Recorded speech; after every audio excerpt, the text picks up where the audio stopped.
I am the only way, I am the only truth, and I am the only life.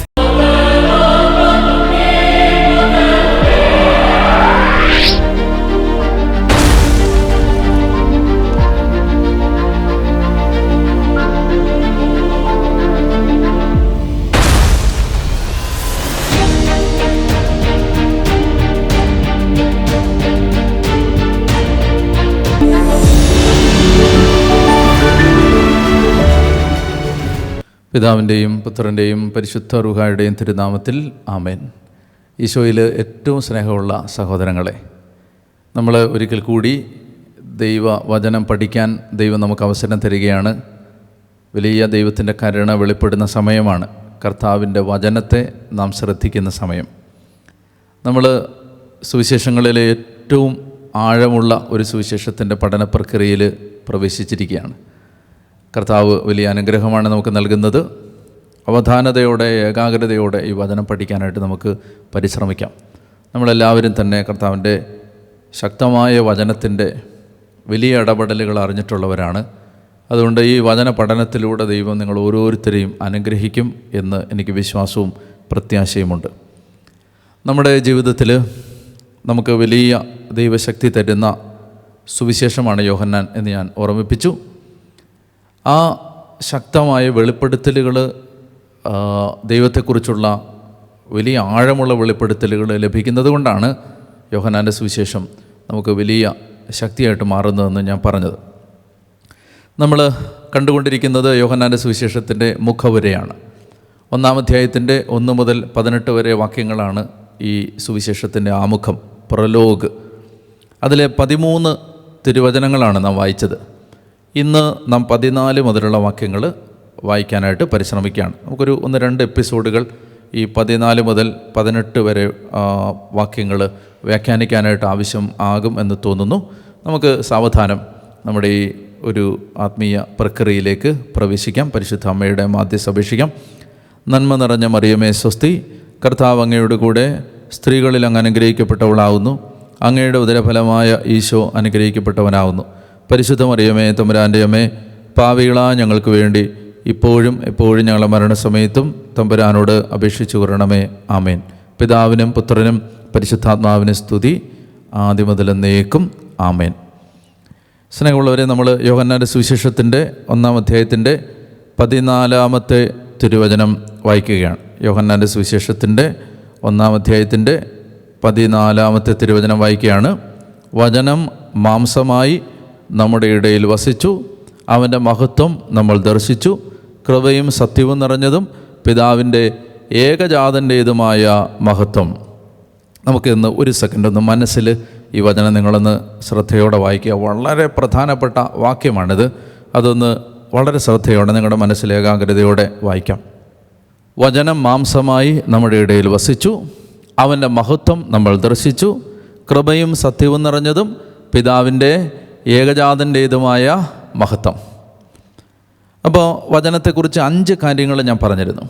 ആ 5 കാര്യങ്ങളിലെ ഒരു കാര്യമാണ് വചനം മാംസമായി നമ്മുടെ ഇടയിൽ വസിച്ചു എന്നുള്ളത്. മാംസമായി എന്ന് പറയുമ്പോൾ മനുഷ്യനായി എന്നാണ് അതിൻ്റെ അർത്ഥം. മാംസവും രക്തവും സ്വീകരിച്ചു എന്നാണ് അതിൻ്റെ അർത്ഥം. ഇതിന് ഒരു ഇണവചനമായിട്ട് നമുക്ക് വായിക്കാവുന്നത് ഹെബ്രായ ലേഖനത്തിൻ്റെ 1-ാം അധ്യായത്തിലൊരു വചനമാണ്. അതൊന്ന് വായിക്കാം. ഹെബ്രായ ലേഖനത്തിൻ്റെ 1-ാം അധ്യായത്തിൽ 14-ാമത്തെ വാക്യം. ഹെബ്രായ ലേഖനം 2-ാം അധ്യായത്തിൻ്റെ 14, ഹീബ്രൂസ് 2:14, ഹെബ്രായർ 2:14. ആ വചനം ഒന്ന് വായിക്കാം. മക്കൾ ഒരേ മാംസത്തിലും രക്തത്തിലും ഭാഗഭാക്കുകളാകുന്നത് പോലെ അവനും അവയിൽ ഭാഗഭാക്കായി. വചനം പറയുകയാണ്, അതായത് he participated in the flesh and blood of all the children of God. എല്ലാ ദൈവമക്കളുടെയും ശരീരത്തിലും രക്തത്തിലും അവൻ ഭാഗഭാക്കായി, അവൻ പങ്കാളിയായി എന്ന് പറയുകയാണ്. അപ്പോൾ മാംസമായി എന്ന് പറഞ്ഞാൽ മനുഷ്യനായി എന്നാണ്. ശരീരവും രക്തവും സ്വീകരിച്ചു, നമ്മിൽ ഒരുവനെ പോലെ ആയി എന്നാണ്. വചനം മാംസമായി നമ്മുടെ ഇടയിൽ വസിച്ചു. എന്നിട്ട് യോഹന്നാൻ പറയുകയാണ്, അവൻ്റെ മഹത്വം നമ്മൾ ദർശിച്ചു. അവൻ നമ്മിലൊരുവനെ പോലെയായി. ഇതിനെക്കുറിച്ച് നമ്മിലൊരുവനെ പോലെയായി എന്നുള്ളതിനെക്കുറിച്ച് മറ്റൊരു വചനം വായിക്കുമ്പോൾ കുറച്ചുകൂടെ വ്യക്തത കിട്ടും. റോമാലേഖനത്തിൻ്റെ 8-ാം അധ്യായത്തിൻ്റെ 3-ാമത്തെ തിരുവചനം. റോമാലേഖനത്തിൻ്റെ 8-ാം അധ്യായത്തിൻ്റെ 3-ാമത്തെ തിരുവചനം: ശരീരത്താൽ ബലഹീനമാക്കപ്പെട്ട നിയമത്തിന് അസാധ്യമായത് ദൈവം ചെയ്തു. അവിടുന്ന് തൻ്റെ പുത്രനെ പാപപരിഹാരത്തിന് വേണ്ടി പാപകരമായ ശരീരത്തിൻ്റെ സാദൃശ്യത്തിൽ അയച്ചുകൊണ്ട് പാപത്തിന് ശരീരത്തിൽ ശിക്ഷ വിധിച്ചു. അതായത് റോമർ 8:3 പറയുകയാണ്, ദൈവം തൻ്റെ പുത്രനെ ലോകത്തിലേക്ക് പാപപരിഹാരത്തിന് വേണ്ടി അയച്ചപ്പോൾ പാപകരമായ ശരീരത്തിൻ്റെ സാദൃശ്യത്തിൽ, നമ്മുടെ പാപമുള്ള ശരീരത്തിൻ്റെ സാദൃശ്യത്തിലുള്ള മറ്റൊരു ശരീരം അവൻ സ്വീകരിച്ചു. നമ്മുടേതുപോലെയുള്ള ഒരു ശരീരം അവൻ സ്വീകരിച്ചു. വചനം മാംസമായി എന്ന് പറയുമ്പോൾ എൻ്റെ ശരീരം പോലെ ഒരു ശരീരം ദൈവം സ്വീകരിച്ചു. എന്നിട്ട് ഇവിടെ കൃത്യമായിട്ട് പറയുകയാണ്, പാപകരമായ ശരീരത്തിൻ്റെ സാദൃശ്യത്തിൽ എന്ന് പറഞ്ഞാൽ നമ്മുടെ പാപമുള്ള ശരീരം പോലെ ഒരു ശരീരം, പക്ഷേ ആ ശരീരത്തിൽ പാപമില്ലായിരുന്നു. അത് അടിസ്ഥാനപരമായൊരു പ്രബോധനമാണ്. ആ ശരീരത്തിൽ പാപമുണ്ടായിരുന്നില്ല. അത് നമ്മൾ ഹെബ്രായ ലേഖനത്തിൽ വായിക്കുന്നുണ്ട്. ഹെബ്രായ ലേഖനത്തിൻ്റെ 4-ാം അധ്യായത്തിൻ്റെ 15-ാമത്തെ വാക്യം. ഹെബ്രായർ 4:15: നമ്മുടെ ബലഹീനതകളിൽ നമ്മോടൊത്ത് സഹതപിക്കാൻ കഴിയാത്ത ഒരു പ്രധാന പുരോഹിതനല്ല നമുക്കുള്ളത്, പിന്നെയോ ഒരിക്കലും പാപം ചെയ്തിട്ടില്ലെങ്കിലും എല്ലാ കാര്യത്തിലും നമ്മെപ്പോലെ തന്നെ പരീക്ഷിക്കപ്പെട്ടവനാണ് അവൻ. അപ്പോൾ കണ്ടോ, അപ്പോൾ പാപകരമായ ശരീരത്തിൻ്റെ സാദൃശ്യത്തിലെന്ന് റോമർ പറയുമ്പോൾ പാപമുള്ള ഒരു ശരീരമെന്ന് തെറ്റിദ്ധരിക്കരുത്, പാപമില്ലാത്ത ഒരു ശരീരം. നമ്മുടെ ശരീരം പോലെ ഒരു ശരീരം, പക്ഷേ ആ ശരീരത്തിൽ എന്താണ് വ്യത്യാസം? 2 വ്യത്യാസമാണുള്ളത്. അതിനകത്ത് പാപമില്ല, ആ ശരീരത്തിൽ പാപമില്ല. ഈ പാപമില്ലെങ്കിൽ, ഒരു ശരീരത്തിൽ പാപമില്ലെങ്കിൽ ആ ശരീരത്തിൽ ഉണ്ടാകുന്നൊരു കാര്യം എന്താണെന്നറിയാം? ഒരു ശരീരത്തിൽ പാപമില്ല, വിശുദ്ധിയാണ്, പക്ഷേ വേറൊരു വാക്കാണ് ബൈബിൾ പറയുന്നത്. അത് റോമർ 8:8 ഒരു വചനം വായിക്കുമ്പോൾ മനസ്സിലാവും. നിങ്ങൾ വളരെ നല്ല ശ്രദ്ധ ഉണ്ടെങ്കിൽ മാത്രമേ ഈ കാര്യങ്ങൾ നിങ്ങൾക്ക് മനസ്സിലാവൂ. നന്നായിട്ട് ശ്രദ്ധിച്ച് വചനം കേൾക്കണം. റോമർ 3-ാം അധ്യായത്തിൽ പറയുകയാണ്, 23, റോമർ 3:23 പറയുകയാണ്, എല്ലാവരും പാപം ചെയ്ത് ദൈവമഹത്വത്തിന് അയോഗ്യരായി. പാപം ചെയ്തു, റിസൾട്ട് എന്താണ്? ദൈവമഹത്വം നഷ്ടപ്പെട്ടു. പാപം ചെയ്തപ്പോൾ എന്ത് നഷ്ടപ്പെട്ടു? ദൈവമഹത്വം നഷ്ടപ്പെട്ടു. അപ്പോൾ പാപം ഇല്ലെങ്കിലോ? പാപം ഇല്ലെങ്കിൽ അതിൻ്റെ അർത്ഥം ആ ശരീരത്തിൽ എന്തുണ്ടെന്നാണ്? മഹത്വം ഉണ്ടെന്നാണ്, ഗ്ലോറി ഉണ്ടെന്നാണ്. അപ്പോൾ ഒരു പാപം ഇല്ലെങ്കിൽ, പരിപൂർണമായി പാപമില്ലാത്തൊരു ശരീരമായിരുന്നു യേശുവിൻ്റെ ശരീരമെങ്കിൽ ആ ശരീരത്തിലുണ്ടാവുന്ന എന്താണ്? മഹത്വമാണ് ഉണ്ടാവുന്നത്. അപ്പോൾ ഈ വാക്യം വായിച്ചേ: വചനം മാംസമായി നമ്മുടെ ഇടയിൽ വസിച്ചു, അവൻ്റെ മഹത്വം നമ്മൾ ദർശിച്ചു. കണ്ടോ കണക്ഷൻ? കണ്ടോ? അവൻ്റെ മഹത്വം നമ്മൾ, എന്തുകൊണ്ടാണ് അവൻ്റെ മഹത്വം നമുക്ക് ആ ശരീരത്തിൽ കാണാൻ പറ്റിയത്? ആ ശരീരത്തിൽ പാപം ഇല്ലാത്തത് കൊണ്ടാണ്. ആ ശരീരത്തിൽ പാപത്തിൻ്റെ ലാഞ്ചന പോലും ഇല്ലാത്തത് കൊണ്ട് അവൻ്റെ മഹത്വം നമ്മൾ ദർശിച്ചു. അപ്പോൾ ഇവിടെ പറയുകയാണ്, വചനം മാംസമായി നമ്മുടെ ഇടയിൽ വസിച്ചു. ഈ നമ്മുടെ ഇടയിൽ വസിച്ചു എന്നല്ലേ മലയാളത്തിൽ? വസിച്ചു എന്നല്ലേ? ഇംഗ്ലീഷിൽ the word became flesh and dwelt among us എന്നാണ്. ഡ്വെൽറ്റ് എന്നാണ്. വസിച്ചു, ഡ്വെൽ ചെയ്തു. മലയാളത്തിൽ വസിച്ചു. ഇതൊന്ന് ശ്രദ്ധിക്കണേ. പക്ഷേ യഥാർത്ഥത്തിൽ ഇതിൻ്റെ ലിറ്ററൽ ട്രാൻസ്ലേഷൻ, അക്ഷരാർത്ഥത്തിലുള്ള പരിഭാഷ എങ്ങനെയാണെന്നറിയാമോ? വചനം മാംസമായി നമ്മുടെ ഇടയിൽ കൂടാരമടിച്ചു എന്നാണ്. വസിച്ചു എന്നല്ല, കൂടാരമടിച്ചു. ടാബർനക്കിൾഡ് എന്നാണ്. കൂടാരമടിച്ചു. അപ്പോൾ കണ്ടോ, അത് നമ്മെ ചില പഴയ ഓർമ്മകളിലേക്ക് കൂട്ടിക്കൊണ്ടു പോകും. ആ വാക്ക് ദൈവത്തിൻ്റെ മഹത്വമേറിയ സാന്നിധ്യം, ദൈവമഹത്വം, ഗ്ലോറി. ആ ഗ്ലോറി വന്ന് ജനത്തിനിടയിലേക്ക് ആദ്യമായി ആ ഗ്ലോറി വന്ന് വസിച്ചത് എവിടെയായിരുന്നു? സമാഗമ കൂടാരത്തിലായിരുന്നു. അപ്പോൾ ഇവിടെ യോഹന്നാൻ ഒരു താരതമ്യം കൊണ്ടുവരികയാണ്, പാരലലിസം കൊണ്ടുവരികയാണ്. പഴയ നിയമത്തിൽ പഴയ നിയമ ജനതയുടെ കൂടെ നടന്ന ദൈവം അവർക്കിടയിൽ വസിക്കാൻ അവൻ്റെ മഹത്വത്തെ അവരുടെ കൂടാരത്തിൽ, അവരുടെ സമാഗമ കൂടാരത്തിൽ, അവരുടെ വാഗ്ദാന പേടകത്തിൽ ആ മഹത്വത്തെ ഇറക്കിക്കൊണ്ട് വന്നതുപോലെ ആ സമാഗമ കൂടാരമാണ് ഇന്ന് യേശുവിൻ്റെ സാന്നിധ്യത്തിലൂടെ നമ്മുടെ ഇടയിൽ ദൈവം വന്ന് കൂടാരമടിക്കുകയാണ്. ദൈവം വന്ന് കൂടാരം നമ്മുടെ ഇടയിൽ, സമാഗമ കൂടാരത്തിൽ ദൈവം വന്ന് ആ മഹത്വം വന്ന് വസിച്ചതുപോലെ ഇപ്പോൾ ഇതാ കർത്താവിൻ്റെ പ്രസൻസ്, കർത്താവിൻ്റെ ഗ്ലോറി ഇവിടെ ഇതാ യേശുവിൽ വന്ന് കൂടാരമണി. ഞാൻ അതിനെക്കുറിച്ച് അല്പം കൂടി കഴിഞ്ഞ് വിശദമായിട്ട് മഹത്വത്തെക്കുറിച്ച് നമുക്ക് സംസാരിക്കാം. അപ്പോൾ ഇവിടെ നമ്മൾ കാണുകയാണ്, വസിച്ചു എന്ന് പറയുമ്പോൾ വസിച്ചു എന്നല്ല, വന്ന് താമസിച്ചു എന്നല്ല, കൂടാരമടിച്ചു, ടാബർനക്കിൾഡ് എന്നാണ് നമ്മൾ മനസ്സിലാക്കേണ്ടത്. വചനം മാംസമായി നമ്മുടെ ഇടയിൽ വസിച്ചു. അപ്പോൾ നമ്മൾ അവനിൽ കണ്ടത് ദൈവത്തിൻ്റെ മഹത്വം നമ്മൾ അവനിൽ ദർശിച്ചു. അപ്പോൾ മഹത്വം, അതിനെക്കുറിച്ച് നമുക്കൊന്ന് പെട്ടെന്ന് മനസ്സിലാക്കാം. ഗ്ലോറി എന്ന് പറഞ്ഞാൽ അതിൻ്റെ അക്ഷരാർത്ഥത്തിൽ കാബോദ് എന്ന് പറയുന്ന വാക്കാണ്. ഹെബ്രായ ഭാഷയിൽ ഗ്ലോറി എന്ന വാക്കിന് കാബോദ് KABOD കാബോദ് എന്ന് പറഞ്ഞാൽ വെയിറ്റ് ഉള്ളത്, ഹെവി ആയത്, ഭാരമുള്ളത് എന്നാണ് അതിൻ്റെ അർത്ഥം. കാബോദ് എന്ന് പറഞ്ഞ വാക്കിൻ്റെ അക്ഷരാർത്ഥം എന്ന് പറയുന്നത് ഭാരമുള്ളത്, ചുമക്കാൻ പറ്റാത്തത്, താങ്ങാൻ പറ്റാത്തത്, മൈറ്റി, വെയിറ്റി, ഹെവി. ഇനി ദൈവത്തിൻ്റെ മഹത്വം എന്ന് പറയുമ്പോൾ ഹെബ്രായ മനസ്സ് അതിനെ മനസ്സിലാക്കിയത്, ദൈവമഹത്വത്തെക്കുറിച്ച് മനസ്സിലാക്കിയത് ദൈവത്തിൻ്റെ വെയിറ്റി, മൈറ്റി, ഹെവി പ്രസൻസ്, ദൈവത്തിൻ്റെ ഭാരമുള്ള, താങ്ങാൻ പറ്റാത്ത, മനുഷ്യന് നിൽക്കാൻ പറ്റാത്ത, മനുഷ്യൻ തകർന്നു പോകുന്ന, മനുഷ്യന് നേരിടാൻ പറ്റാത്ത ദൈവത്തിൻ്റെ ആ ഹെവി പ്രസൻസ്, ആ ഭാരമുള്ള സാന്നിധ്യം. ഭാരമെന്ന് ഞാൻ പറയുമ്പോൾ മനുഷ്യന് വഹിക്കാൻ പറ്റാത്ത, മനുഷ്യന് പിടിച്ചു നിൽക്കാൻ പറ്റാത്ത ദൈവത്തിൻ്റെ ആ പ്രസൻസ്, ഗ്ലോറി. അപ്പോൾ ഗ്ലോറി എന്ന് പറയുമ്പോൾ, നമ്മളിപ്പോൾ മഹത്വം എന്ന് പറയുമ്പോൾ അതൊരു അവ്യക്തമായ ഒരു ആശയമാണ് പലരുടെയും മനസ്സിൽ. എന്താ ഈ മഹത്വം, ദൈവത്തിൻ്റെ മഹത്വം, ഗ്ലോറി, അതൊരു വാട്ട് യു കോൾ, അതൊരു കോൺക്രീറ്റ് അല്ലാത്ത ഒരു അബ്സ്ട്രാക്റ്റായ ഒരു നോഷനാണ്. അത് എന്തോ വ്യക്തതയില്ലാത്തൊരു നോഷനാണ്. ഹെബ്രായ മനസ്സിന് ഗ്ലോറി എന്ന് പറഞ്ഞാൽ നല്ല ക്ലാരിറ്റി ഉണ്ടായിരുന്നു. വെയിറ്റി, മൈറ്റി, ഹെവി പ്രസൻസ്, ദൈവത്തിൻ്റെ ആ മനുഷ്യന് പിടിച്ചു നിൽക്കാൻ പറ്റാത്ത, മനുഷ്യന് നേരിടാനാവാത്ത ദൈവത്തിൻ്റെ സാന്നിധ്യം എന്നായിരുന്നു ഈ പ്രസൻസിനെ, ഈ കാബൂദിനെ മനസ്സിലാക്കിയിരുന്നത്. നിങ്ങൾ കൂടുതൽ കാബൂദിനെ കുറിച്ച് മനസ്സിലാക്കണമെങ്കിൽ ഞാൻ ചങ്ങനാശ്ശേരി കൺവെൻഷന് 1 മുതൽ 5 വരെ ദിവസങ്ങളിൽ, ഒന്നാമത്തെ ദിവസം മുതൽ 5-ാമത്തെ ദിവസം വരെ നമ്മൾ ദൈവാത്മാവിൽ സംസാരിച്ചത് ഈ മഹത്വത്തെക്കുറിച്ചാണ്. അപ്പോൾ അത് വിശദമായിട്ട് 5 ഒരു 7-8 മണിക്കൂർ നീണ്ടു നിൽക്കുന്ന ഒരു വലിയ ഒരു വിവരണം മഹത്വത്തെക്കുറിച്ച് വിശദമായിട്ട് നിങ്ങൾക്ക് പഠിക്കാൻ ആഗ്രഹമുണ്ടെങ്കിൽ ചങ്ങനാശ്ശേരി കൺവെൻഷൻ യൂട്യൂബിൽ അപ്ലോഡ് ചെയ്യപ്പെടുന്ന സമയത്ത് അത് കണ്ടാൽ അതിനകത്ത് ഈ വിഷയമാണ് പരാമർശം. അപ്പോൾ ഇതിൻ്റെ ഒരു ഡീറ്റെയിൽഡ് സ്റ്റഡിയാണത്, ഈ മഹത്വം. ഇത് കാര്യങ്ങളല്ല, യോഹന്നാനെല്ലാം അതിൽ പരാമർശിച്ച് പോകുന്നുണ്ട്. അപ്പോൾ അത് നിങ്ങളൊന്ന് ശ്രദ്ധിക്കുന്നത് നല്ലതായിരിക്കും. പോട്ടെ. അപ്പോൾ ഇവിടെ പറയാണ്, യോഹന്നാൻ പറയാണ്, വചനം മാംസമായി നമ്മുടെ ഇടയിൽ കൂടാരമടിച്ചപ്പോൾ നമ്മൾ എന്താണ് കണ്ടത്? അവൻ്റെ മഹത്വം നമ്മൾ ദർശിച്ചു. അവൻ്റെ മഹത്വം, ഗ്ലോറി നമ്മൾ ദർശിച്ചു. അപ്പോൾ 2 വ്യത്യാസമാണ് യേശുവിൽ, നമ്മുടെ ശരീരത്തിൽ നിന്ന് യേശുവിൻ്റെ ശരീരത്തിന് 2 വ്യത്യാസമാണുള്ളത്. ഒന്നാമത്തെ വ്യത്യാസം എന്ന് പറഞ്ഞാൽ അത് പാവമില്ല.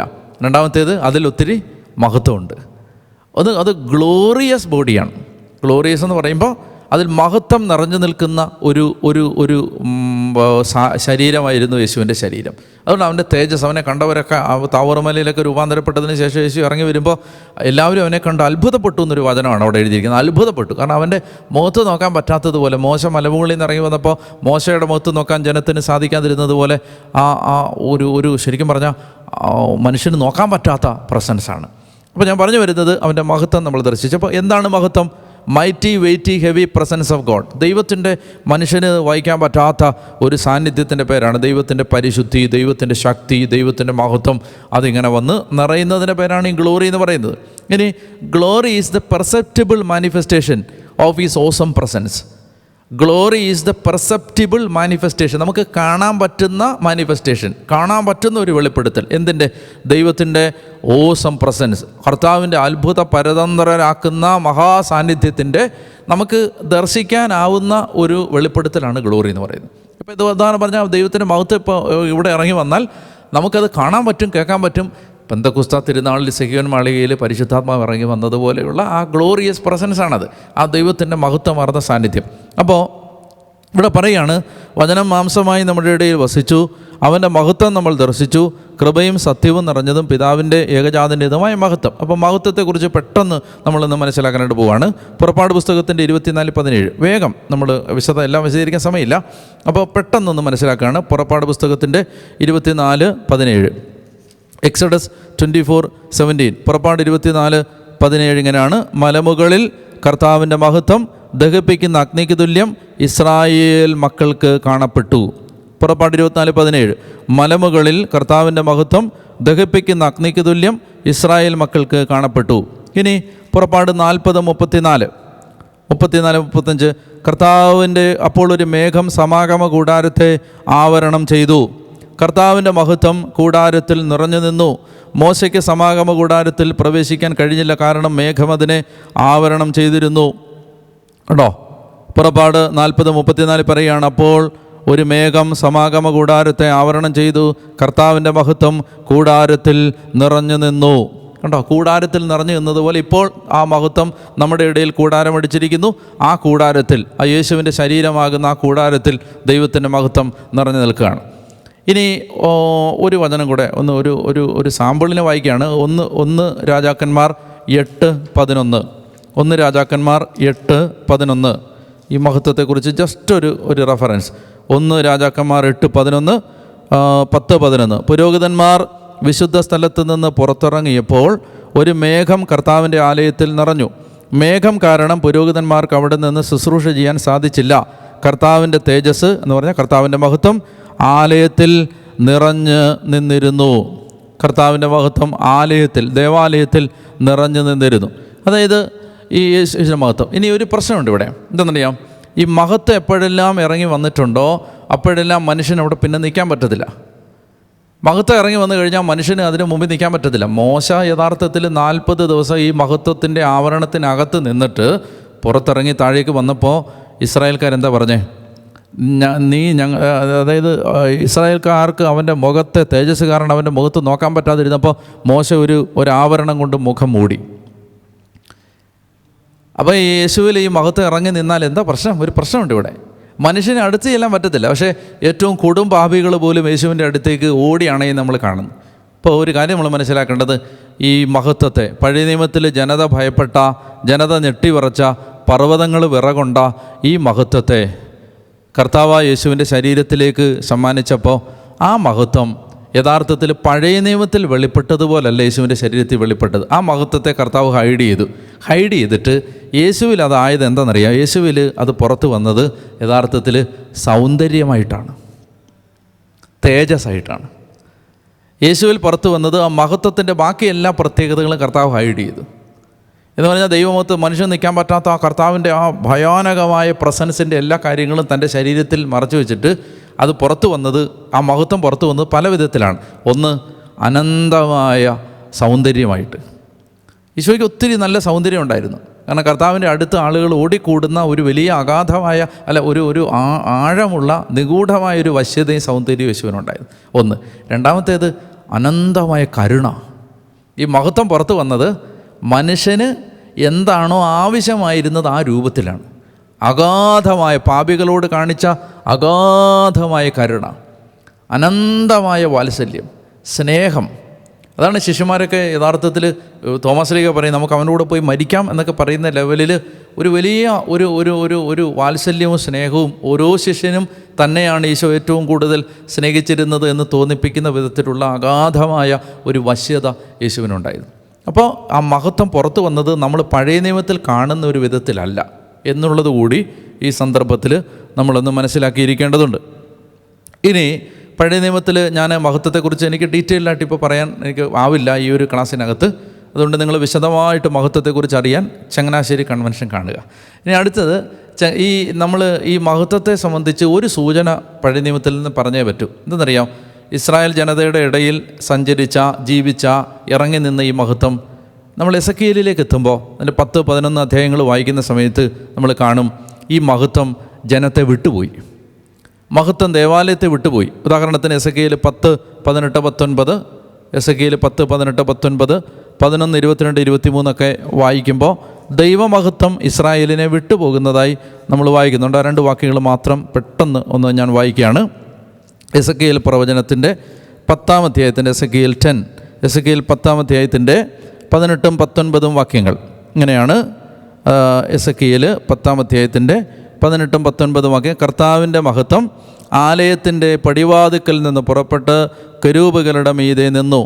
ഞാൻ നോക്കി നിൽക്കെ കെരൂബുകൾ ചിറകുകൾ വിടർത്തി ഭൂമിയിൽ നിന്ന് ഉയർന്നു. അവ പോയപ്പോൾ സമീപത്തായി ചക്രങ്ങളുണ്ടായിരുന്നു. കർത്താവിൻ്റെ ആലയത്തിൻ്റെ കിഴക്കേ കവാടത്തിങ്കൽ അവ നിന്നു. ഇസ്രായേലിൻ്റെ ദൈവത്തിൻ്റെ മഹത്വം അവയുടെ മുകളിൽ നിലകൊണ്ടു. അത് 10-ൽ നമ്മൾ കാണുന്നത് ദേവാലയത്തിൽ നിന്ന് ഈ മഹത്വം പതുക്കെ ഉയർന്ന് ആ ദേവാലയത്തിന് മുകളിൽ വന്നു നിന്നു. 11-ാം അധ്യായത്തിലേക്ക് വരുമ്പോൾ 11, 22, 23 നമ്മൾ വായിക്കുന്നു: കെരൂബുകൾ ചിറകുകൾ ഉയർത്തി ചക്രങ്ങളും അവയുടെ വശങ്ങളിൽ ഉയർന്നു. ഇസ്രായേലിൻ്റെ ദൈവത്തിൻ്റെ മഹത്വം അവയുടെ മീതെ നിലകൊണ്ടു. കർത്താവിൻ്റെ മഹത്വം നഗരമധ്യത്തിൽ നിന്നുയർന്ന് നഗരത്തിന് കിഴക്കുള്ള മലമുകളിൽ ചെന്ന് നിന്നു. ഒലിവ് മലയുടെ മുകളിൽ ചെന്ന് നിൽക്കുകയും അപ്രത്യക്ഷമാവുകയും ചെയ്തു. അപ്പോൾ ഈ എസെക്കിയേലിൽ നമ്മൾ കാണുന്ന ബാബിലോൺ അടിമത്തത്തിലേക്ക് ജനം പോകുന്ന ആ കാലഘട്ടമാകുമ്പോഴേക്കും, ദേവാലയം പരിപൂർണമായി നശിപ്പിക്കപ്പെടുന്ന സമയമാകുമ്പോഴേക്കും ഇവിടെ നമ്മൾ കാണുകയാണ് ഇസ്രായേലിൻ്റെ ദൈവത്തിൻ്റെ മഹത്വം, ദൈവമഹത്വം ഇസ്രായേലിൽ നിന്ന് എന്നേക്കുമായി നഷ്ടപ്പെട്ടു. ഇനി എസെക്കിയേലിൽ തന്നെ ഒരു ഭാവി പ്രവചനമുണ്ട്. അത് എസെക്കിയേലിൽ തന്നെ എല്ലാം വിശദീകരിക്കുന്നില്ല. ഒരു ഭാവി പ്രവചനമുണ്ട്. അതായത് എന്താണ്? ഈ മഹത്വം ദേവാലയത്തിലേക്ക് മടങ്ങി വരുന്ന ഒരു ദർശനം എസെക്കിയേൽ കാണുന്നുണ്ട്. ഇപ്പോൾ ഈ നഷ്ടപ്പെട്ടു പോയ മഹത്വം ദേവാലയത്തിലേക്ക് തിരിച്ചു വരുന്നൊരു ദർശനം എസെക്കിയേൽ കാണുന്നുണ്ട്. എന്നാൽ നമ്മൾ ഈ ഇസ്രായേലിൻ്റെ ചരിത്രം പരിശോധിക്കുമ്പോൾ ആ മഹത്വം അങ്ങനെ മടങ്ങി വന്നിട്ടില്ല, ഇസ്രായേലിലേക്ക് മടങ്ങി വന്നിട്ടില്ല. അപ്പോൾ പിന്നെ ആ മഹത്വം പിന്നീട് മടങ്ങി വന്നത് എപ്പോഴാണ്? അതാണ് നമ്മൾ കാണുന്നത്. അത് പുതിയ നിയമത്തിലാണ്. അതാണ് വചനം മാംസമായി നമ്മുടെ ഇടയിൽ വസിച്ചു, അവൻ്റെ മഹത്വം നമ്മൾ ദർശിച്ചു. എസെക്കിയേൽ തിരോധാനം ചെയ്യുന്നതായും മറയുന്നതായും കണ്ട ആ ദൈവമഹത്വം ഇസ്രായേലിലേക്ക് ആ അന്ത്യകാലങ്ങളിൽ മടങ്ങി വരുമെന്ന് പ്രവചനമുണ്ടായിരുന്നു. ആ മടങ്ങി വരുന്നത് യേശുവിൻ്റെ ശരീരത്തിലാണ് ദൈവമഹത്വം തിരിച്ച് ഇസ്രായേലിലേക്ക് മടങ്ങി വരുന്നത് എന്നുള്ളതാണ് നമ്മൾ ഈ യോഹന്നാൻ 1:14 വായിക്കുമ്പോൾ മനസ്സിലാക്കേണ്ട ഒരു പ്രധാനപ്പെട്ട കാര്യം. അപ്പോൾ അതൊന്ന് വായിക്കാം. യോഹന്നാൻ്റെ സുവിശേഷത്തിൻ്റെ 1-ാം അധ്യായത്തിൻ്റെ 14-ാമത്തെ വാക്യം: വചനം മാംസമായി നമ്മുടെ ഇടയിൽ വസിച്ചു, അവൻ്റെ മഹത്വം നമ്മൾ ദർശിച്ചു. കൃപയും സത്യവും നിറഞ്ഞതും പിതാവിൻ്റെ ഏകജാതൻ്റേതുമായ മഹത്വം. ഞാൻ കൃപയും സത്യവും എന്താണെന്നൊക്കെ പിന്നീട് വിശദീകരിക്കാം. അപ്പോൾ അവൻ്റെ മഹത്വം നമ്മൾ ദർശിച്ചു, കൃപയും സത്യവും നിറഞ്ഞ പിതാവിൻ്റെ ഏകജാതൻ്റെ മഹത്വം. അപ്പോൾ ഈ യേശു എന്ന ആ ദൈവപുത്രനിൽ, പരിശുദ്ധ കന്യകാമാതാവിൽ നിന്ന് ശരീരമെടുത്ത ദൈവപുത്രനിൽ ഇസ്രായേലിൽ നിന്ന് തിരോധാനം ചെയ്ത മറഞ്ഞുപോയ ദൈവമഹത്വം മടങ്ങി വന്ന് നമ്മുടെ ഇടയിൽ കൂടാരമടിച്ചു. ഈശോയിൽ ഏറ്റവും സ്നേഹമുള്ള സഹോദരങ്ങളെ, യോഹന്നാൻ്റെ സുവിശേഷം പഠിച്ചുകൊണ്ടിരിക്കുന്ന എല്ലാവരെയും കർത്താവിൻ്റെ ആത്മാവ് സമൃദ്ധമായിട്ട് അനുഗ്രഹിക്കട്ടെ എന്ന് ഞാൻ പ്രാർത്ഥിക്കുന്നു. ദൈവത്തിൻ്റെ കൃപ നിങ്ങൾ ഓരോരുത്തരുടെ മേലും സമൃദ്ധമായിട്ട് ഉണ്ടാകട്ടെ എന്ന് ആഗ്രഹിക്കുകയും പ്രാർത്ഥിക്കുകയും ചെയ്യുന്നു. ഹല്ലേലൂയ. ദൈവത്തിന് നമുക്ക് നന്ദി പറയാം. പരിശുദ്ധ അമ്മയുടെ മധ്യസ്ഥ അപേക്ഷിച്ച് പ്രാർത്ഥിച്ചുകൊണ്ട് നമുക്ക് ഈ പഠനത്തിലേക്ക് പ്രവേശിക്കാം. നന്മ നിറഞ്ഞ മറിയമേ സ്വസ്തി, കർത്താവ് അങ്ങയുടെ കൂടെ സ്ത്രീകളിൽ അങ്ങ് അനുഗ്രഹിക്കപ്പെട്ടവളാവുന്നു. അങ്ങയുടെ ഉദരത്തിൻ ഫലമായ ഈശോ അനുഗ്രഹിക്കപ്പെട്ടവനാവുന്നു. പരിശുദ്ധ മറിയമേ തമ്പുരാൻ്റെ അമ്മേ, പാപികളായ ഞങ്ങൾക്ക് വേണ്ടി ഇപ്പോഴും ഞങ്ങളുടെ മരണസമയത്തും തമ്പുരാനോട് അപേക്ഷിച്ചു വരണമേ. ആമേൻ. പിതാവിനും പുത്രനും പരിശുദ്ധാത്മാവിനും സ്തുതി, ആദിമുതൽ എന്നേക്കും. ആമേൻ. ഈശോയ്ക്ക് നന്ദി പറഞ്ഞുകൊണ്ട് നമുക്ക് സുവിശേഷ പഠനത്തിലേക്ക് കടക്കാം. ഇന്ന് നമ്മൾ പഠിക്കുന്നത് യോഹന്നാൻ്റെ സുവിശേഷം 1-ാം അധ്യായത്തിൻ്റെ 14 മുതലുള്ള തിരുവചനമാണ്. നമ്മളിതുവരെയും കണ്ടത് യോഹന്നാൻ്റെ സുവിശേഷം 1-ാം അധ്യായത്തിൻ്റെ 13 വരെ ആയിരുന്നു. 14-ാമത്തെ വചനം മുതൽ നമുക്ക് വായിക്കാം. വചനം മാംസമായി നമ്മുടെ ഇടയിൽ വസിച്ചു, അവൻ്റെ മഹത്വം നമ്മൾ ദർശിച്ചു. കൃപയും സത്യവും നിറഞ്ഞതും പിതാവിൻ്റെ ഏകജാതൻ്റേതുമായ മഹത്വം. ഒരിക്കൽ കൂടി വചനം വായിക്കാം. വചനം മാംസമായി നമ്മുടെ ഇടയിൽ വസിച്ചു, അവൻ്റെ മഹത്വം നമ്മൾ ദർശിച്ചു. കൃപയും സത്യവും നിറഞ്ഞതും പിതാവിൻ്റെ ഏകജാതൻ്റേതുമായ മഹത്വം.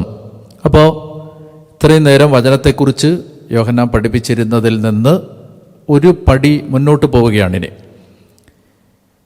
ഇത്രയും ദൈവത്തിൻ്റെ വചനത്തിൻ്റെ പൂർവാസ്തിത്വത്തെക്കുറിച്ചും യുഗങ്ങൾക്ക് മുമ്പ് തന്നെ വചനം ഉണ്ടായിരുന്നുവെന്നും വചനം ദൈവമായിരുന്നുവെന്നും ആ വചനത്തിലൂടെയാണ് എല്ലാം സൃഷ്ടിക്കപ്പെട്ടതെന്നുമെല്ലാം വളരെ വിശദമായി പ്രതിപാദിച്ചതിന് ശേഷം ഇനി യോഹന്നാൻ ഈ വചനം നമ്മുടെ ഇടയിലേക്ക് കടന്നു വന്നതിനെക്കുറിച്ച് പറയുകയാണ്. നമ്മളത് കഴിഞ്ഞ എപ്പിസോഡിൽ അല്പം ചിന്തിച്ചിരുന്നു. വചനം മാംസമായി നമ്മുടെ ഇടയിൽ കൂടാരമടിച്ചു. സമാഗമ കൂടാരത്തിൻ്റെ മീതെ ദൈവമഹത്വം വന്ന് നിറഞ്ഞതുപോലെ ആണ് ദൈവത്തിൻ്റെ മഹത്വം പരിശുദ്ധ കന്യകാമാതാവിൽ വന്ന് നിറഞ്ഞ് കർത്താവ് ഈശോ മിശിഹ അവരുടെ ഉദരത്തിൽ നിന്ന് ജനിക്കുന്നത് എന്നതാണ് ഇവിടെ പരാമർശിക്കപ്പെടുന്ന ഒരു പഴയ നിയമത്തിൻ്റെ ബന്ധം. അപ്പോൾ വചന മാംസമായി നമ്മുടെ ഇടയിൽ വസിച്ചു. അവൻ്റെ മഹത്വത്തെക്കുറിച്ച് ഞാൻ പറഞ്ഞിരുന്നു. അവൻ്റെ മഹത്വം നമ്മൾ ദർശിച്ചു. എന്നിട്ട് മഹത്വത്തെക്കുറിച്ച് നമ്മൾ വിശദമായിട്ട് ചില കാര്യങ്ങൾ കണ്ടിരുന്നു. കൂടുതൽ അതിലേക്ക് കടക്കേണ്ടതില്ല. അവൻ്റെ മഹത്വം നമ്മൾ ദർശിച്ചു. ഇനി ആ മഹത്വത്തെ, അതായത് യേശുക്രിസ്തുവിൽ ഇറങ്ങി വന്ന ദൈവത്തിൻ്റെ സാന്നിധ്യത്തെ, യേശുക്രിസ്തുവിൽ വെളിപ്പെട്ട ദൈവത്തിൻ്റെ മഹത്വത്തെ യോഹന്നാൻ 2 വാക്കുകൾ കൊണ്ടാണ് നമ്മളെ മനസ്സിലാക്കി തരാൻ ശ്രമിക്കുന്നത്. അതായത് മഹത്വം. ഇപ്പം മഹത്വം എന്ന് പറയുമ്പോൾ അതൊരു ഒരു ഒരു മനസ്സിലാക്കാൻ ബുദ്ധിമുട്ടുള്ള സങ്കല്പങ്ങളിലൊന്നാണ്. നമ്മളെ സംബന്ധിച്ചിടത്തോളം മഹത്വം എന്ന് പറയുന്നത് ഒരു കോൺസെപ്റ്റാണ്, ഒരു സങ്കല്പം, ഒരാശയം. ഇനി ആ മഹത്വത്തെ യോഹന്നാൻ നമുക്ക് മനസ്സിലാക്കി തരികയാണ്. യേശുവിൽ ദൈവത്തിൻ്റെ മഹത്വം വന്ന് നിറഞ്ഞപ്പോൾ ആ മഹത്വം വെളിപ്പെട്ടത് 2 വിധത്തിലാണ്. ഒന്ന് കൃപയായിട്ടും 2 സത്യമായിട്ടും. ഈ 2 വാക്കുകളും വളരെ വളരെ പ്രധാനപ്പെട്ട വാക്കുകളാണ്. ഒന്ന് ഗ്രേസ്, 2 ട്രൂത്ത്. ഒന്ന് കൃപ, സത്യം. അപ്പോൾ ഇവിടെ പറയുന്നത് ഇപ്പോൾ നമ്മളിങ്ങനെ മനസ്സിലാക്കുക, യേശുവിൽ ദൈവത്തിൻ്റെ മഹത്വം ഉണ്ടായിരുന്നു. ഹല്ലേലൂയ. യേശുവിൽ ദൈവത്തിൻ്റെ മഹത്വം ഉണ്ടായിരുന്നു. ആ മഹത്വം കൃപയായിരുന്നു, സത്യമായിരുന്നു. എങ്ങനെയാണ് ഇതിനെ നമുക്കൊന്ന് മനസ്സിലാക്കാൻ പറ്റുന്നത്? കൃപയും സത്യവും നിറഞ്ഞതും ഏകജാതൻ്റേതുമായ, പിതാവിൻ്റെ ഏകജാതൻ്റേതുമായ മഹത്വം. അതായത് the glory in Jesus is made up of 2 things. ദൈവത്തിൽ, യേശുവിൽ നിറഞ്ഞിരുന്ന മഹത്വം 2 കാര്യങ്ങൾ കൂടിച്ചേർന്നതാണ്. അതാണ് കൃപയും സത്യവും. അപ്പോൾ എന്താണ് ഈ കൃപയും സത്യവും? ഇപ്പോൾ ചില ആളുകൾ വളരെ കൃപയുള്ളവരാണ്, പക്ഷെ അവരിൽ സത്യമില്ല. ചില ആളുകൾ വളരെ വളരെ റിഗറസ്ലി ട്രൂത്ത്ഫുള്ളാണ്, പക്ഷെ അവരിൽ കൃപയില്ല.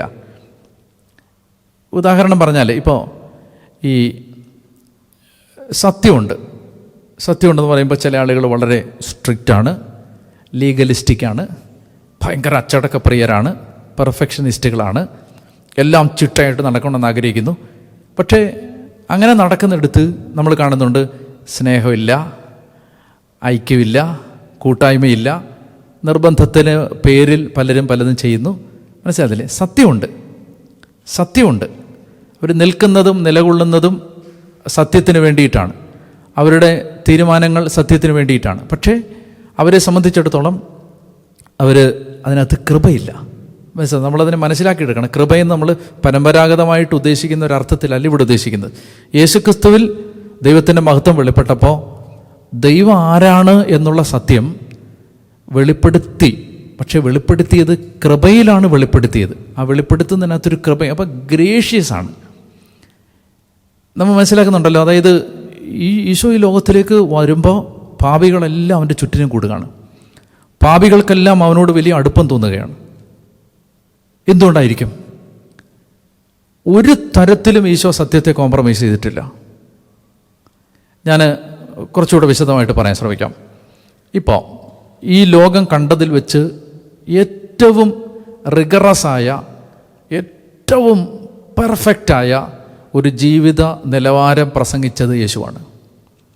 His morality was a high morality. യഹൂദനെ സംബന്ധിച്ചിടത്തോളം ഇത്രയും കാലം ഏറ്റവും കാർക്കശ്യം നിറഞ്ഞ നിയമങ്ങൾ പ്രസംഗിച്ചിരുന്നത് അല്ലെങ്കിൽ പഠിപ്പിച്ചത് മോശയാണ്. മോശയുടെ 613 നിയമങ്ങളാണ്. എന്നാൽ മോശ പഠിപ്പിച്ച നിയമങ്ങളെക്കാൾ കഠിനമായിരുന്നു യേശുവിൻ്റെ നിയമങ്ങൾ. ഒരു ഉദാഹരണം, മോശ പറഞ്ഞു കൊല്ലരുത്, ഈശോ പറഞ്ഞു കോപിക്കരുത്. മോശ പറഞ്ഞു ആസക്തിയോടെ സ്ത്രീയെ നോക്കരുത്. മോശ പറഞ്ഞു വ്യഭിചാരം ചെയ്യരുത്. യേശു പറഞ്ഞു ആസക്തിയോടെ സ്ത്രീയെ അല്ലെങ്കിൽ പുരുഷനെ നോക്കരുത്.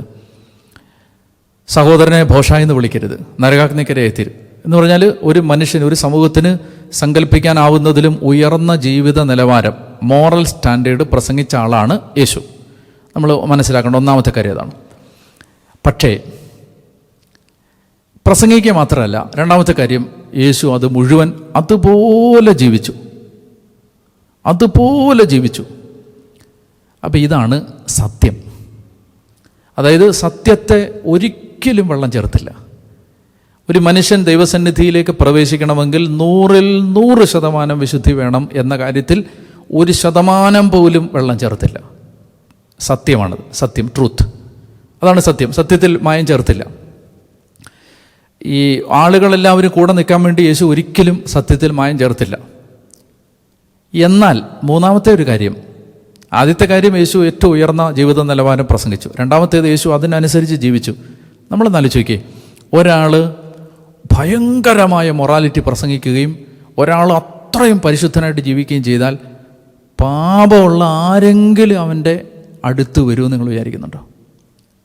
കാരണം നമുക്ക് ഓട്ടോമാറ്റിക്കായിട്ട് ഒന്നാമതാവും നമുക്ക് ഒരിക്കലും എത്തിപ്പെടാൻ പറ്റാത്ത ഒരു ജീവിത നിലവാരം അവൻ പ്രസംഗിക്കുന്നു. രണ്ടാമത്തേത് അവൻ അങ്ങനെ ജീവിക്കുന്നു. പാപികൾ ഒരിക്കലും അവൻ്റെ അടുത്തേക്ക് വരില്ല. പക്ഷെ നമ്മളെ ഷോക്കിംഗ് ആയിട്ടുള്ള യേശുവുമായി ബന്ധപ്പെട്ട ഒരു റിയാലിറ്റി, പാപികൾ അവൻ എവിടെ ചെന്നാലും അവൻ്റെ ചുറ്റിനും കൂടി എന്നുള്ളതാണ്. അതെന്തുകൊണ്ടായിരിക്കും? അവിടെയാണിത്. He was truthful but he was gracious. സത്യമാണ്, ഒരിക്കലും വെള്ളം ചേർക്കാത്ത സത്യമാണ് പറഞ്ഞത്. പക്ഷേ ആ സത്യം അവൻ പറഞ്ഞത് കൃപയിലും കരുണയിലുമാണ്. പാപികൾക്ക് എങ്ങനെയോ തോന്നി ഇവൻ പ്രസംഗിക്കുന്ന ജീവിത നിലവാരത്തിൽ ഞങ്ങൾക്ക് എത്താൻ പറ്റിയിട്ടില്ല, ഞങ്ങൾ ഒരിടത്തും എത്തിയിട്ടുമില്ല, എത്തും തോന്നുന്നില്ല. പക്ഷേ ഇവൻ്റെ മുഖത്ത് മിന്നി മറയുന്ന, വെട്ടിത്തിളങ്ങുന്ന ഈ കരുണ, ഈ കൃപ ഞങ്ങളെ ഒരു കാര്യം ഓർമ്മപ്പെടുത്തുന്നു: ഇവൻ്റെ കൂടെ കൂടിയാൽ ഞങ്ങൾക്കും ആ ജീവിത നിലവാരത്തിൽ എത്താം. ഇതാണ്, മനസ്സിലാവുന്നുണ്ടോ? അതായത് കൃപയും സത്യവും നമ്മൾ മനസ്സിലാക്കുന്നതിന് അല്പം വ്യത്യാസമുണ്ട്. അതിൻ്റെ അർത്ഥം, അതായത് സുവിശേഷത്തിൻ്റെ സത്യം വെള്ളം ചേർക്കാതെ പ്രസംഗിച്ചപ്പോഴും അത് പ്രസംഗിച്ചത് കൃപയിലാണ്, ഗ്രേഷ്യസ് ആയിട്ടാണ്. പിടികിട്ടിയോ? അപ്പോൾ കൃപയും സത്യവും നിറഞ്ഞ ഏകജാതൻ്റെ, അതായത് ഒരു വശത്ത് സത്യം, മറുവശത്ത് സ്നേഹം, കൃപ. ഒരു വശത്ത് നീതി, മറുവശത്ത് കരുണ. ഇതിൻ്റെ ബ്ലെൻഡായിരുന്നു യേശു. ഇതിൻ്റെ സമഞ്ജസ സമ്മേളനമായിരുന്നു യേശു. ദൈവനീതിയും ദൈവകരുണയും ഒരു ബിന്ദുവിൽ ഒന്നിച്ചതിൻ്റെ പേരാണ് യേശു. ദൈവത്തിൻ്റെ സത്യവും ദൈവത്തിൻ്റെ കൃപയും ഒരു രേഖയിൽ ഒന്നിച്ചതിൻ്റെ പേരാണ് യേശു. അപ്പോൾ അതുകൊണ്ടാണ് അത് കൃപയും സത്യവും നിറഞ്ഞതും പിതാവിൻ്റെ ഏകജാതൻ്റേതുമായ മഹത്വം എന്ന് പറയുന്നത്. ഹല്ലേലൂയ. ഇനി അവൻ്റെ കൃപയെക്കുറിച്ച് പറയുന്നത്, അവൻ്റെ കൃപ ഇതാണ്. ആ കൃപ എന്ന് പറയുന്നത് യോഹന്നാൻ സാക്ഷ്യം നൽകിക്കൊണ്ട് പറയുന്നു, 15-ാമത്തെ വാക്യം: ഇവനെപ്പറ്റിയാണ് ഞാൻ പറഞ്ഞത്, എൻ്റെ പിന്നാലെ വരുന്നവൻ എന്നെക്കാൾ വലിയവനാണ്, കാരണം എനിക്ക് മുമ്പ് തന്നെ അവനുണ്ടായിരുന്നു. അവൻ്റെ പൂർണ്ണതയിൽ നിന്ന് നാം എല്ലാവരും കൃപയ്ക്കുമേൽ കൃപ സ്വീകരിച്ചിരിക്കുന്നു.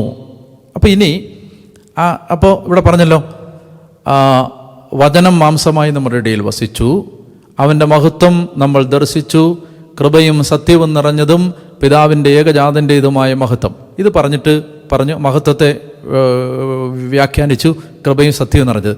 ഇനി ആ കൃപയെക്കുറിച്ച് കൂടുതൽ പറയുകയാണ്. യേശുവിൽ വെളിപ്പെട്ട കൃപയെക്കുറിച്ച് കൂടുതൽ പറയുകയാണ്. ആ കൃപ നമ്മുടെ മേൽ വർഷിക്കപ്പെട്ട കൃപയാണ്. അത് യേശുവിൽ ഉണ്ടായിരുന്ന കൃപയെന്ന് പറഞ്ഞാൽ അത് പകരപ്പെടുന്ന കൃപയാണ്. ഒന്നാമത്തെ ഒരു സവിശേഷതയായിട്ട് പറയും, എനേബിളിങ് ഗ്രേസ് ആണ്. ഈ കൃപയുടെ പ്രത്യേകത, കൃപ എന്തിനാണ് വരുന്നത്? ഇപ്പോൾ ഇവിടെ രണ്ട് കാര്യങ്ങൾ തമ്മിൽ താരതമ്യപ്പെടുത്തുകയാണ്: നിയമവും കൃപയും. എന്തുകൊണ്ടെന്നാൽ നിയമം മോശ വഴി നൽകപ്പെട്ടു, കൃപയും സത്യവുമാകട്ടെ യേശു ക്രിസ്തു വഴി ഉണ്ടായി. അതായത് നിയമം എന്ന് പറയുന്നതിനകത്ത് നമ്മൾ മനസ്സിലാക്കേണ്ട ഒരു സംഗതി, നിയമത്തിനകത്ത് എപ്പോഴും കാർക്കശ്യമുണ്ട്, നിയമത്തിനകത്ത് നിർബന്ധമുണ്ട്, നിയമം ഒരു ബേർഡൻ തരുന്നുണ്ട്. അതായത് കൊല്ലരുത്, മോഷ്ടിക്കരുത്, വ്യഭിചാരം ചെയ്യരുത്. അതിനകത്ത് സ്നേഹമില്ല. നിയമത്തിനകത്ത് യഥാർത്ഥത്തിൽ മനുഷ്യൻ്റെ അവസ്ഥ മനസ്സിലാക്കുന്നൊന്നുമില്ല. നിയമം എപ്പോഴും ഇൻഡിഫറൻ്റാണ്. നിയമം എപ്പോഴും ഇംപാർഷ്യലാണ്. നിയമത്തിന് ഒരു നിയമം എന്ന് പറഞ്ഞാൽ അത് ആരുടെയും വികാരങ്ങളെ കണക്കിലെടുക്കുന്നില്ല. നിയമം, ഞാൻ പറഞ്ഞാൽ മനസ്സിലായോ? നിയമം ആരുടെയും സങ്കടങ്ങളെ കണക്കിലെടുക്കുന്നില്ല. നിയമം ചോദിക്കുന്നില്ല എന്തുകൊണ്ട് ഇവൻ തെറ്റ് ചെയ്തു എന്ന ചോദ്യം നിയമം ഒരിക്കലും ചോദിക്കുന്നില്ല. ഏത് സാഹചര്യത്തിലാണ് ഇവന് തെറ്റ് സംഭവിച്ചത് അത് നിയമം ഒരിക്കലും ചോദിക്കും. അപ്പം നിയമം എപ്പോഴും നിർബന്ധം മാത്രമേ പുലർത്തുന്നുള്ളൂ. നിയമം അനുശാസിക്കുന്നത് പാലിക്കാൻ സഹായിക്കുന്നില്ല. ഭിത്തിയിൽ എഴുതി വച്ചിരിക്കുന്നു മോഷ്ടിക്കരുത്, പക്ഷേ എന്നിലുള്ള മോഷണവാസനയെ അകറ്റാൻ ആ നിയമത്തിന് ഒന്നും ചെയ്യാൻ കഴിയുന്നില്ല. മോഷ്ടിക്കരുത് എന്ന് പറയുന്നതേ ഉള്ളൂ. മനസ്സിലാവുന്നുണ്ടോ? അപ്പോൾ അതാണ് നിയമം മോശ വഴി നൽകപ്പെട്ടു. നിയമം കൊള്ളരുതാത്തല്ല, നിയമം നല്ലതാണ്. നിയമമുള്ളതുകൊണ്ടാണ് നമ്മൾ പാപബോധമുള്ളവരായിട്ട് മാറുന്നത്. എന്നാൽ ആ നിയമത്തിൻ്റെ ഒരു വൈകല്യം, ഹാൻഡിക്യാപ്പ് എന്ന് പറയുന്നത്, ആ നിയമം നമ്മെ സംബന്ധിച്ച് ആ നിയമം പാലിക്കാനുള്ള കഴിവ് തരുന്നില്ല. അപ്പോൾ ഇവിടെ പറയണം, എന്നാൽ ആ നിയമം പാലിക്കാനുള്ള കൃപയും സത്യവുമാകട്ടെ അപ്പോൾ യേശു ക്രിസ്തു വഴി ഉണ്ടായി. അപ്പോൾ ഈ കൃപ എന്താ? സഹായിക്കുന്ന കൃപയാണ്. കൃപയെ വിശദീകരിക്കുകയാണ്. ഈ കൃപയെന്ന് പറയുന്നത് മനുഷ്യന്, കഴിവില്ലാത്ത മനുഷ്യന് ആസക്തിയോടെ സ്ത്രീയെ നോക്കാതിരിക്കാൻ സഹായിക്കുന്ന കൃപയാണ്. കൊല്ലാതിരിക്കാൻ സഹായിക്കുന്ന കൃപയാണ്. വ്യഭിചാരം ചെയ്യാതിരിക്കാൻ സഹായിക്കുന്ന കൃപയാണ്. സഹോദരനോട് കോപിക്കാതിരിക്കാൻ സഹായിക്കുന്ന എനേബിളിംഗ് ഗ്രേസ്, സഹായിക്കുന്ന കൃപ. അതാണ് യേശുവിൽ വെളിപ്പെട്ട കൃപയുടെ ഒരു പ്രത്യേകത. രണ്ടാമത്തേത് പറയുകയാണ്. അപ്പോൾ അത് ഒന്നുകൂടെ ഒന്ന് വിശദീകരിച്ചിട്ട് രണ്ടാമത്തേതിലേക്ക് പോവാം. അപ്പോൾ ഇവിടെ പഴയ നിയമവും പുതിയ നിയമവും തമ്മിൽ താരതമ്യപ്പെടുത്തുകയാണ്. നിയമം മോശ വഴി ഉണ്ടായി, കൃപയും സത്യവുമാകട്ടെ യേശു ക്രിസ്തു വഴി ഉണ്ടായി എന്ന് പറയുമ്പോൾ അത് പഴയ നിയമവും പുതിയ നിയമവും തമ്മിലുള്ള താരതമ്യമാണല്ലോ. ഇവിടെ ഒരിക്കലും നമ്മൾ ചിന്തിക്കരുത് പഴയ നിയമം മോശമാണെന്ന്. പഴയ നിയമം കൊള്ളരുതാത്തതാണ്, യേശു ക്രിസ്തുവിലൂടെ വന്നത് മാത്രമാണ് നല്ലതെന്ന് ചിന്തിക്കരുത്. എന്നാൽ അതിനെ നമ്മൾ മനസ്സിലാക്കേണ്ടത്, അതായത് good is followed by better. ഏറ്റവും നല്ലതിന് ശേഷം ഉണ്ടായി, മെച്ചപ്പെട്ടത് നല്ലതിന് ശേഷം ഉണ്ടായി. പഴയ നിയമം നല്ലതായിരുന്നു, മോശമായിരുന്നില്ല. പക്ഷെ പഴയ നിയമത്തിന് വൈകല്യങ്ങളുണ്ടായിരുന്നു. എന്നാൽ പൂർണ്ണത വരുന്നത്, അതാ പറയുന്നത്, അവൻ്റെ പൂർണ്ണതയിൽ നിന്ന് നാം എല്ലാവരും കൃപയ്ക്ക് മേൽ കൃപ സ്വീകരിച്ചിരിക്കുന്നു. അപ്പോൾ പഴയ നിയമം നീക്കിക്കളഞ്ഞു എന്നല്ല, അല്ലെങ്കിൽ പഴയ നിയമം കൊള്ളരുതാത്തതാണെന്നല്ല, പഴയ നിയമത്തെക്കാൾ മെച്ചപ്പെട്ട്. നിയമം എപ്പോഴും നല്ലതാണ്. അതിപ്പോൾ ഒരിക്കലും തെറ്റിദ്ധാരണ വരരുത്. നമുക്ക് നിയമം വേണ്ട, നിയമമെല്ലാം മോശമാണ്, നിയമമെല്ലാം ദൈവം നീക്കിക്കളഞ്ഞു, അങ്ങനല്ല. നിയമം അപ്പോഴും ഉണ്ട്. ഈശോ പറഞ്ഞല്ലോ, ആകാശം മാറിയാലും ഭൂമി മാറിയാലും നിയമത്തിൽ നിന്ന് വള്ളിയോ പുള്ളിയോ മാറില്ല, ഒരു മാറ്റമില്ല. ഈ ദൈവം മോശയിലൂടെ അരുളി ചെയ്ത പ്രധാനപ്പെട്ട നിയമങ്ങളെല്ലാം തന്നെ പുതിയ നിയമത്തിലും വാലിഡാണ്. എന്നാൽ ആ നിയമത്തിന്, ആ പഴയ നിയമ കാലത്തിനുണ്ടായിരുന്ന ഒരു അപര്യാപ്തത എന്താണ്? ആ നിയമത്തിന് പാവപ്പെട്ട മനുഷ്യനെ സഹായിക്കാനുള്ളൊരു കഴിവില്ല. സഹായിക്കുക എന്ന് പറഞ്ഞാൽ ഈ പാപം ചെയ്യാതിരിക്കാനുള്ളൊരു സഹായം തരാനുള്ള കഴിവില്ല. അതാണ് ഈശോ ഫരിസേയരോട് സംസാരിക്കുന്ന സമയത്ത് പറയത്തില്ലേ, അതായത് നിങ്ങൾ ഭാരമുള്ള ചുമടുകൾ മനുഷ്യൻ്റെ ചുമലിൽ എടുത്തു വെച്ചു. അതെന്താ? അതാ നിയമം. സഹായിക്കാൻ ഒരു ചെറുവിരൽ പോലും അനക്കുന്നില്ല. അതാണ് കൃപ.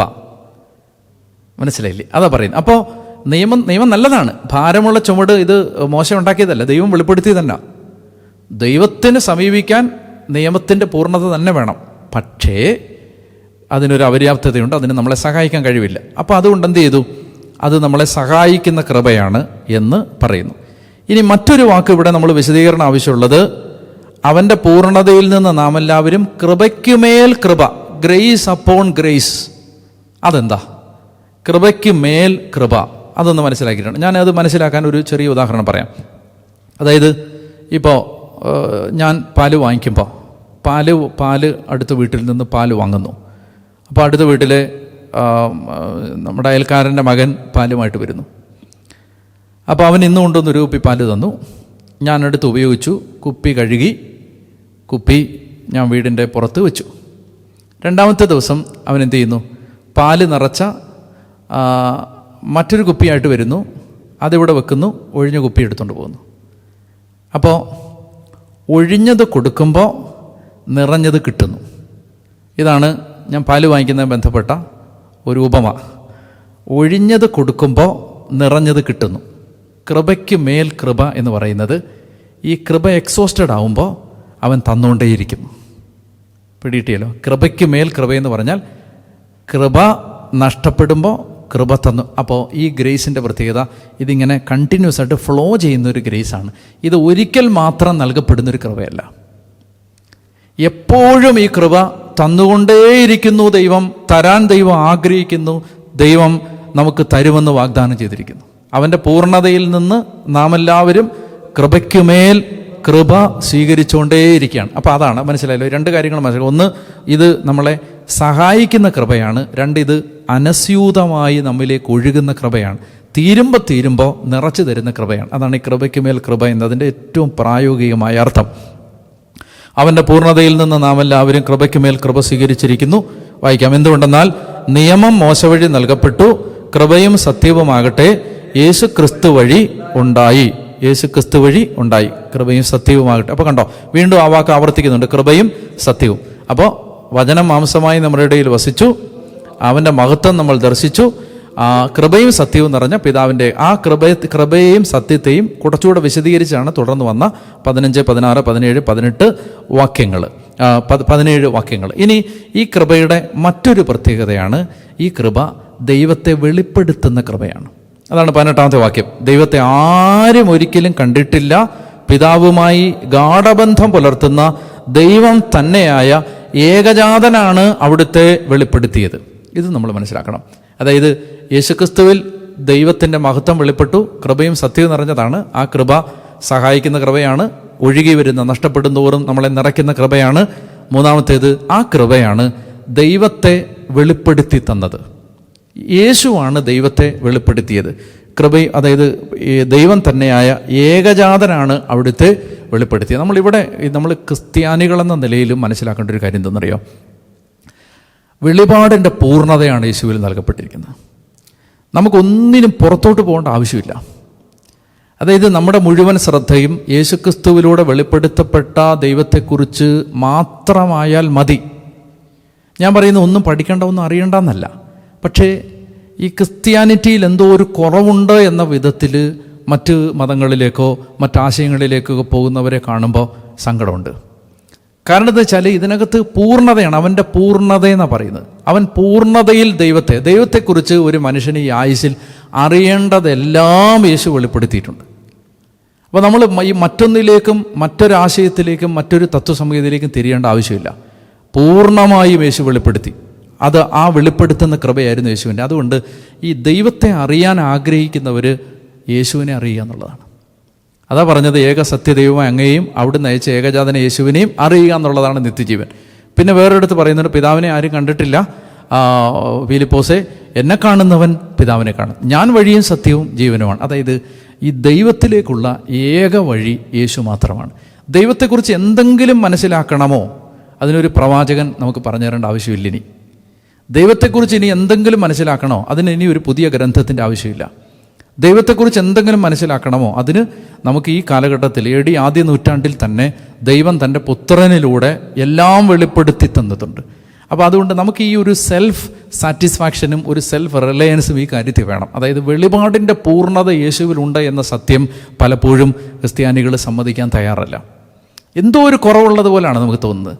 അപ്പോൾ ശരിക്കും വചനത്തിലൊക്കെ ആഴപ്പെടാത്തത് കൊണ്ടാണത്. വചനത്തിലൊക്കെ ശ്രദ്ധിക്കുകയും ആഴപ്പെടുകയും ചെയ്താൽ ഒരു മനുഷ്യായുസ്സിന് സമ്പന്നമായി സമൃദ്ധമായി ജീവിക്കാൻ വേണ്ടതെല്ലാം നമ്മുടെ ദൈവം വെളിപ്പെടുത്തി തന്നിട്ടുണ്ട്. അപ്പോൾ അതാണ് പറയുന്നത്, ദൈവത്തെ ആരും ഒരിക്കലും കണ്ടിട്ടില്ല, പിതാവുമായി ഗാഢബന്ധം പുലർത്തുന്ന ഏകജാതനായ യേശുക്രിസ്തു തന്നെയാണ്, ഏകജാതനാണ് അവിടുത്തെ വെളിപ്പെടുത്തിയത്. ഇനി നിയമത്തെക്കുറിച്ച് 1-2 സൂചനകളിലൂടെ മാത്രം ഞാൻ പറയാം. അതായത് ഈ നിയമം എന്ന് പറയുന്നത്, law always comes with a demand. നിയമം എപ്പോഴും നമ്മളോട് അങ്ങനെ ചെയ്യൂ, ഇങ്ങനെ ഡിമാൻഡാണ്. Jesus comes with an offer. നിയമം നമ്മളോട് പറയുന്നത് ഇങ്ങനെ ചെയ്യൂ, ഈശോ പറയുകയാണ് ഇങ്ങനെ ചെയ്യാൻ ഞാൻ നിന്നെ സഹായിക്കാം. ഇതാണ് കൃപയുടെ വ്യത്യാസം. നിയമത്തിൽ നിന്ന് കൃപയെ വ്യത്യാസപ്പെടുന്നത്. രണ്ടാമത്തേത്, ലോ ഗിവ്സ് യു പ്രഷർ. നിയമം എപ്പോഴും നമുക്ക് സമ്മർദ്ദമാണ് തരുന്നത്. തെറ്റിപ്പോയല്ലോ, തെറ്റിച്ചല്ലോ. Law gives you pressure. Jesus gives you freedom. അതുകൊണ്ടാണ് ഗലാത്യ ലേഖനത്തിൽ പറയുന്നത് സ്വാതന്ത്ര്യത്തിലേക്കാണ് നാം വിളിക്കപ്പെട്ടിരിക്കുന്നത്. ഭൗതിക സുഖത്തിനുള്ള സ്വാതന്ത്ര്യം അല്ലെന്ന് മാത്രം. ക്രിസ്തു നമ്മളെ, അതായത് ഈ യേശുവിൽ നമുക്ക് ഫ്രീഡം കിട്ടുകയാണ്. എങ്ങനെ ഫ്രീഡം കിട്ടുന്നത്? ഒന്ന്, നമുക്ക് ഒരു ഉറപ്പ് കിട്ടുകയാണ്, കർത്താവിൽ ആശ്രയിച്ചാൽ നമുക്ക് ഏത് പാപത്തിൻ്റെ മേലും വിജയമുണ്ട്. രണ്ടാമത്തേത്, ഇനി മാനുഷികമായ കുറവുകൾ വരുമ്പോൾ തന്നെ യേശുവിൻ്റെ അടുത്ത് പാപമോചനമുണ്ട്. ഫ്രീഡം അല്ലേ അതെല്ലാം. ഒരു മനുഷ്യന് പാപം ചെയ്യാതിരിക്കാനുള്ള കൃപ, പാപം ചെയ്തു പോയാൽ അത് കഴുകപ്പെടാനുള്ള കൃപ, ഇതെല്ലാം യേശുവിൽ ആ ഫ്രീഡമാണ്. അപ്പോൾ അതാണ് ഈ നമ്മൾ ശരിക്കും പറഞ്ഞാൽ കൃപയെക്കുറിച്ച് മനസ്സിലാക്കേണ്ടത്. കൃപ ഒരു ഫ്രീഡം നമുക്ക് തരികയാണ്, യേശുവിലൂടെ വെളിപ്പെട്ട കൃപ. അപ്പോൾ കൃപയെക്കുറിച്ച് നമുക്ക് കൂടുതൽ പിന്നീട് എപ്പോഴെങ്കിലും സംസാരിക്കാം. അപ്പോൾ ഈ നമുക്കിനി വരാൻ പോകുന്നത്, ഇനി അടുത്തൊരു ഭാഗം എന്ന് പറയുന്നത് എന്താ പറയുക, 19 മുതലുള്ള വാക്യങ്ങളെന്ന് പറയുന്നത് വേറൊരു ഭാഗമാണ്. അത് ഈ വെളിപ്പെടുത്തലുകളാണ്. ഇപ്പോൾ ഈ വെളിപ്പെടുത്തി എന്ന് പറഞ്ഞല്ലോ ഇവിടെ നിൽക്കുന്നത്. ഇനി യേശുവിനെക്കുറിച്ചുള്ള വെളിപ്പെടുത്തലുകൾ വരാൻ പോകണം. അപ്പോൾ അതുകൊണ്ട് നമുക്കത് അടുത്ത എപ്പിസോഡിൽ കാണാം. ഇന്ന് കർത്താവ് നമുക്ക് പറഞ്ഞു തന്ന എല്ലാ കാര്യങ്ങളെ ഓർത്ത് ദൈവത്തിന് നന്ദി പറഞ്ഞുകൊണ്ട് അമ്മയുടെ മധ്യസ്ഥത്തിന് നന്ദി പറയാം. കൃപ നിറഞ്ഞ മറിയമേ, നിനക്ക് സമാധാനം. നമ്മുടെ കർത്താവ് നിന്നോടുകൂടെ, നീ സ്ത്രീകളിൽ അനുഗ്രഹിക്കപ്പെട്ടവളാവുന്നു. നിന്റെ ഉദരഫലമായി നമ്മുടെ കർത്താവ് ഈശോ മിശിഹാ വാഴ്ത്തപ്പെട്ടവനാകുന്നു. പരിശുദ്ധ മറിയമേ, തമ്പുരാൻ്റെ അമ്മേ, പാപികളായ ഞങ്ങൾക്ക് വേണ്ടി ഇപ്പോഴും എപ്പോഴും ഞങ്ങളുടെ മരണസമയത്തും തമ്പുരാനോട് അപേക്ഷിച്ചു വരണമേ. ആമേൻ. പിതാവിനും പുത്രനും പരിശുദ്ധാത്മാവിനും സ്തുതി.